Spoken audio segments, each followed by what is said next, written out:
America ও ইসরায়েলের যৌথ হামলার বলি হয় ইরানের একটি বালিকা বিদ্যালয়ের নিষ্পাপ শিশুরা। সকালে হাসি মুখে যে শিশুটিকে বাবা মায়েরা স্কুলে পাঠিয়েছিলেন, সেই স্কুলটি হয় আমেরিকা এবং ইসরায়েলের হামলার লক্ষ্য।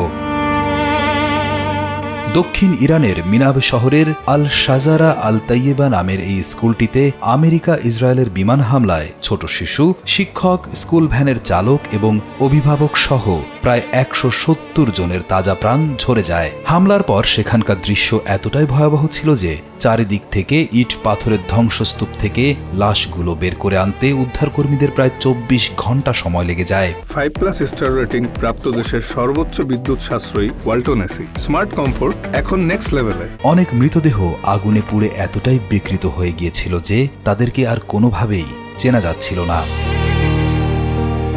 গত বৃহস্পতিবার দক্ষিণ ইরানের মিনাবে হামলার শিকার ওই স্কুলের কিছু দুর্লভ ফুটেজ সামনে আসে।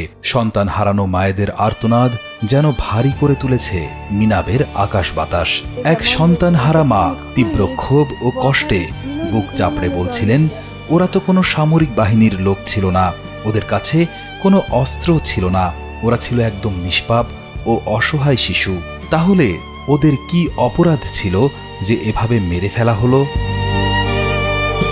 মর্মান্তিক এই হামলার জন্য ইরান সরাসরি আমেরিকা এবং ইসরায়েলকে দায়ী করলেও ইসরায়েলের দাবি ওই এলাকায় তাদের কোনো অভিযানের বিষয়ে তারা কিছুই জানে না। অন্যদিকে আমেরিকার দাবি সম্পূর্ণ ভিন্ন এবং রীতিমতো চমকে দেওয়ার মতো। গত ১৯ মে আমেরিকার সেন্ট্রাল কমান্ড সেন্টকমের প্রধান জেনারেল ব্রাড কুপার দাবি করেন, ওই স্কুলটি আসলে কোনো সাধারণ জায়গায় ছিল না, এটি ছিল ইরানের শক্তিশালী সামরিক বাহিনী রেভলিউশনারি গার্ডের একটি সক্রিয় ক্রুজ মিসাইল বা ক্ষেপণাস্ত্র ঘাঁটির ঠিক ভেতরে। তবে স্কুল হামলায় নিহত শিশুদের স্বজনেরা যুক্তরাষ্ট্রের সেই দাবি প্রত্যাখ্যান করেছেন। তাদের দাবি, ইরানের রেভলিউশনারি গার্ডের কোনো সক্রিয় ক্রুজ মিসাইল ঘাঁটি সেখানে ছিল না।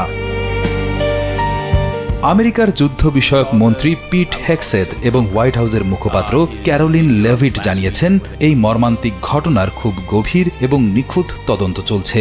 তদন্ত শেষ হলে আসল সত্যটা সবার সামনে তুলে ধরা হবে এবং আগে থেকেই কাউকে দোষী সাব্যস্ত করা হবে না। রিয়াদ হোসেন, কালবেলা।